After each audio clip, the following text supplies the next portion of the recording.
This past weekend I raced Ironman Chattanooga, which turned into Iron Brick Chattanooga after they announced that they were going to have to cancel the swim on Thursday because of E. coli levels, flooding, and a really fast current in the Tennessee River. Heading into this race, I knew my fitness wasn't in a great spot, and that came through, especially in the last 20K of the run. So instead of taking you through a play-by-play of the race, I'm going to take you through what went well, what didn't go so well, and what lessons I've learned from moving forward. I think my nutrition worked really well.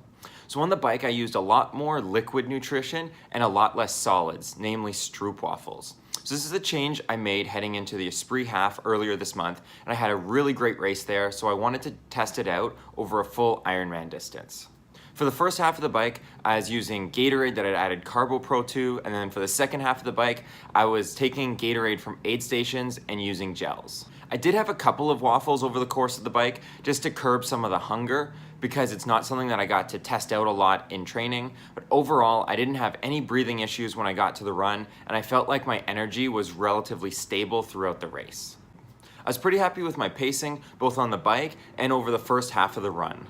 Because there was no swim, we had a TT style start. All the pros drew names and we started 1 minute apart from each other, so I drew the 10th spot at 8:09. From my experience at Ironman Louisville last year, where I was on a multi-loop course that was open to traffic, I knew that on the second loop of the course, I might run into some problems with navigating through the traffic and cars being out there, so I did want to have slightly higher power on my first loop when it was going to be a lot more open and clear than on the second loop, and that's what ended up happening.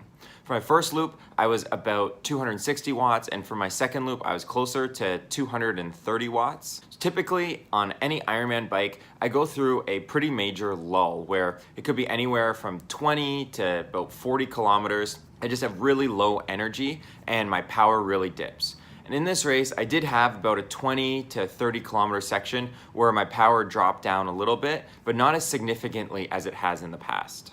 I feel like this improved pacing on the bike could go hand in hand with my changes in nutrition, but I also was trying to be really aware of where my power was at early on in the bike, because there are times where I can get a little bit excited in the first part of the ride and just go way too hard, and then I end up paying for that later on.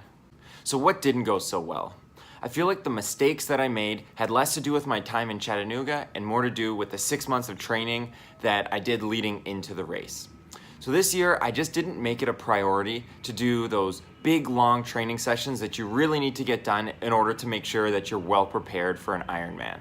This year, I only did one training ride that was over 4.5 hours. I only did a couple that were over 4 hours, and I didn't do any of those really big mega days that I've done in the past, where I'll do a 4 to 5 hour bike and then a 1 to 2 hour run off the bike. I had a number of these types of workouts in my schedule, but it seemed like I always had some sort of excuse for why I wasn't able to get them done. I don't know if this year I just took for granted the fact that I would be able to get through an Ironman, or maybe it's because I didn't have a big, hairy, audacious goal like I've had in each of the past 3 years. Like in 2015, when I wanted to try and win my age group at Ironman Canada, at 2016 when I wanted to try and win the overall amateur race at Ironman Maryland, or 2017 when it was my first year racing as a pro and I just didn't want to embarrass myself. In an event as long and as grueling as an Ironman, you just don't achieve your goals by accident. And this year, my lack of commitment created a big gap between what my goals were and what my reality is. So I'm looking forward to taking a off-season break for the month of October, and I'll look forward to getting back at it and building up for a strong 2019 come November. So thanks a lot for checking out this week's video. If you like what you see, you can click the subscribe button down below. And until next time, happy training. Oh, this you crazy mother.